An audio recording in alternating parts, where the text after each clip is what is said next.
truth is that whether you're a major builder, developer, or whether you are a medium-sized sub, or even a small sub becoming a medium, and a small sub, like a big property developer, 100 million at least, maybe several hundred million.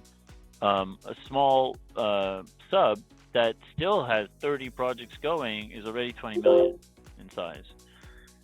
So multi-project is one reason that they actually have multiple projects. However, actually what they do is they break down the projects to control things better. So for example, I want to build one floor of an office that's going to have, it's an 8,000 square foot floor, let's say. Not that big an office. But to do that, I might have 3 sub-projects. One for my behind-the-wall stuff, right? Electrical, HVAC, metals, concrete, and electrical and concrete. But I might have a completely separate crew that does interior work, right? The drywalling, the wall put up, the doors, the all of that. And then you have a third project for the finishes. The finishes being the handles, the carpeting, actually carpeting wouldn't be considered finishing, but it could be door locks, glass work, on and on and on. And so actually when you look at any given project, for us in software, we're like, oh, it's $1 million project. But that's actually, for them, broken up into 3 projects. That way they can control who's managing each of those sub-projects. And those projects can then have, you can see, well, at least this part of the project went well, that part of the project did not.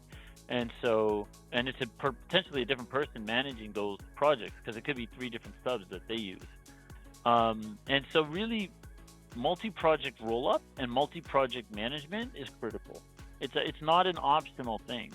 And people look at it like, look, here's all your data, you get to look at one job cost, whoopee-doo.